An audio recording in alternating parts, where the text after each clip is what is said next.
네, 여러분 안녕하세요. 이해로입니다. 오늘은 S5 Mark2와 A7C2 두 가지 바디를 비교를 해볼까 하는데요. 제가 이 두 바디를 왜 샀느냐, 여러분도 아시겠지만 컴팩트 카메라 시장이 미쳤죠. 리콜 GR3가 거의 170에서 180만원 가까이 하고, 후지 X106가 정가가 209만 9천원인데 공급이 딸려서 250, 300만원 줘도 못 사고 있고, 이 라이카 X가 더 싼 거예요. 나온 지 좀 됐지만 센서 크기도 괜찮고 나름 괜찮았는데 더 괜찮은 기기를 쓰면 더 좋은 결과물이 나오지 않을까 하는 기대감이 생겨버린 거죠. 그 가격이면 풀프레임을 살 수 있겠다. 예전에 OD Mark2가 처음 나왔을 때 근데 동경만 하고 비싸가지고 사지를 못했었는데, 이제 나이가 들다 보니 카드 할부로 살 수 있는 여유가 돼서 한번 사려고 도전을 해봤고, 여러 브랜드들을 봤는데 압도적인 시장 1위는 소니가 맞았어요. 소니께 제일 잘 팔리고, 1위 기업은 어차피 시장 1위이기 때문에 가성비가 안 좋을 수가 있다라는 거죠. 왜냐면 비싸도 팔리니까. 근데 2, 3위 기업은 1위 기업을 제치기 위해서 비슷한 가격이면 기능을 좀 더 많이 집어넣어주는 그런 경향이 없지 않아 있어요. 1위 기업 걸 살 것이냐, 그래도 기능이 좀 더 많은 2, 3위 기업 걸 살 것이냐, 그 고민을 했던 거죠. 그래서 선택한 게 이 파나소닉의 S5 Mark2랑 소니 A7C2 이 두 가지 바디입니다.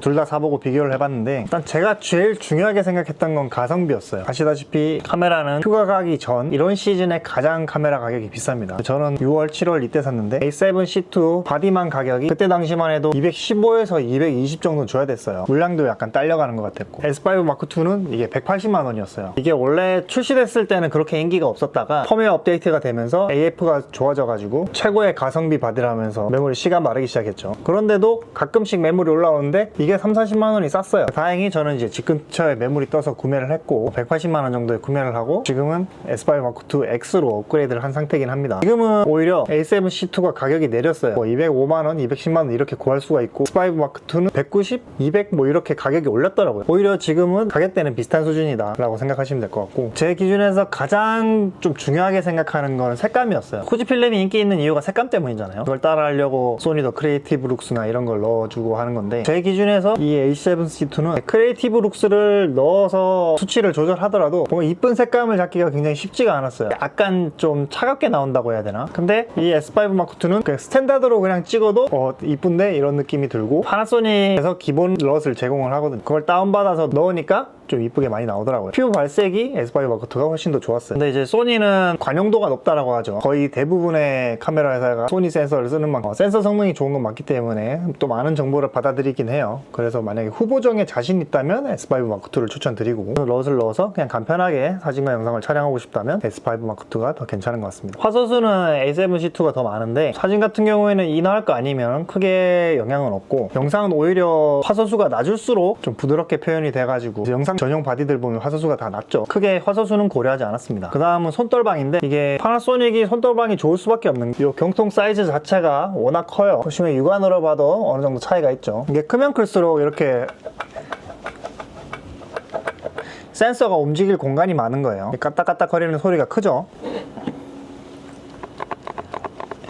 이게 경통이 작으니까 까딱까딱지가 작아요. 파나소닉이 풀프레임 미러리스에 대해서는 후발주자이기 때문에 센서가 움직일 공간을 크게 하기 위해서 경통을 좀 크게 설계한 거죠. 니콘과 파나소닉이 후발주자라서 그렇게 설계를 했다라고 합니다. 손떨방은 파나소닉이 좋다고 정평이 나 있죠. 그 다음에 이제 영상 기능인데, S5 Mark2가 쿨링팬과 방향판이 빡시게 들어가 있어가지고 장시간 녹화에 좋습니다. 여기 보시면 이쪽에 쿨링팬이 방열이 잘 되게 이렇게 설계가 되어 있습니다. 그러니까 이 정도 쿨링 시스템이 들어간 바디는 소니의 FX3나 A7S3 정도밖에 없는데, 그런 바디들은 신품은 400만원 이상, 중고도 뭐 3, 400 이상 줘야 되죠. 인터뷰나 공연장, 녹화라거나 이런 장시간 촬영하는 데는 S5 Mark2가 훨씬 유리하고, A7C2 같은 경우에는 작고 가볍기 때문에 쿨링 시스템이 그렇게 좋지 않아요. 뭐 좋은 장면 있으면 영상 짧게 찍고 뭐 그런 용도로는 A7C2도 좋습니다. 작고 가볍기 때문에. 그 다음에 이제 중요한 게 무게랑 부피인데, 이제 육안으로 봐도 무게랑 부피가 엄청난 차이가 나죠. 바디만 치면 200g 무게인데 바디 부피 자체가 작기 때문에 굉장히 가볍게 느껴집니다. 작은 렌즈를 달면은 데일리로 매일 갖고 다니면서 촬영을 할 수 있을 정도예요. 근데 S5 Mark2는 데일리용이라기보다는 약간 작정하고 출사를 나간다거나 큰 마음을 먹어야 좀 가능한 크기이긴 하죠. 근데 대신 A7C2는 방진방적이 완벽하진 않고, S5 Mark2는 이제 비 맞으면서 촬영해도 될 정도로 방진방적을 빡세게 넣었다고 해요. 안정성을 위해서 크기를 희생한 거죠. 자, 그 다음은 AF인데, AF는 솔직히 A7C2가 좋긴 좋아요. 뭐 뒤통수, 옆통수 막 찍으면서 다 따라다니고, 해가지고. 근데 이제 S5 마크2도 좋아지긴 좋아졌어요. 근데 못 쓸 정도는 아니에요. 뭐 조조도나 뭐 서드파티 렌즈를 달았다거나 그러면 뭐 뒤통수 옆통수는 잘 못 따라가는 느낌이긴 한데, 근데 뭐 아무리 AF가 좋아도 복잡한 사물이 있을 때는 터치를 해서 초점을 잡아줘야 되고, S5 마크2도 애기 막 뛰어오면서 AF를 잡으면서 촬영할 때는 그래도 뭐 촬영이 잘 됩니다. 엄밀히만 하면 A7C2가 AF가 좋지만 S5 마크2도 나쁘지 않다가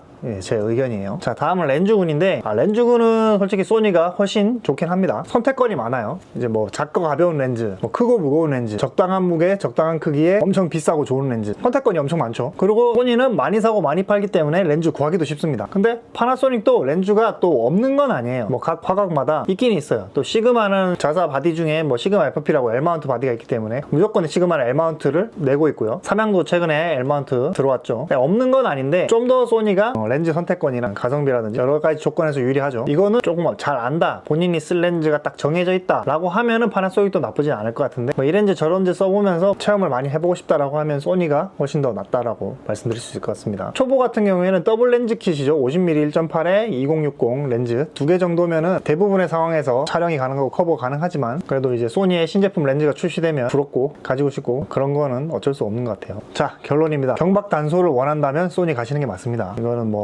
반박할 여지가 없어요. 크고 무겁지만 안정적인 촬영을 원하는, 돈을 뭐 한 100만원 정도 아끼고 싶다 그러면은 S5 마크2 적극 추천합니다. 저 같은 경우에는 아시다시피 애기 사진을 찍어야 되고 피부 발색이 굉장히 중요한 촬영을 하고 있기 때문에 S5 마크2가 더 좋았고요. 보니까 A7C2를 쓰다가 A7 마크4로 넘어가시는 수요가 꽤 있더라고요. 언젠가 넘어갈 가능성이 있을 바에 크고 안정적인 걸로 한번 사용을 해보자 라는 마음에서 S5 마크2를 조금 정착하기로 마음을 먹었습니다. 지금 GV2원이 중고가가 많이 내려서 좀 탐이 나긴 하는데, 근데 제가 뭐 35150이라는 렌즈까지 신품으로 사버려가지고 타사로 넘어가기 힘든 상황이긴 합니다. 무겁더라도 들면은 크게 무겁진 않은데 부피 자체가 커버리니까 이동할 때 되게 번거롭더라고요. 무게는 익숙해지게 노력해보자 그런 생각이 있고, 4K 120p, 4K 60p 롱크롭 같은 경우에는 내가 무슨 거 촬영할 일이 얼마나 있겠어 그런 생각으로 위로하면서 조금 버티고 있습니다. 둘 중에 좋은 선택이 되시길 바라고요. 저는 최종적으로 S5 마크2를 남길 것 같습니다. 아무튼 긴 영상 봐주셔서 감사하고요.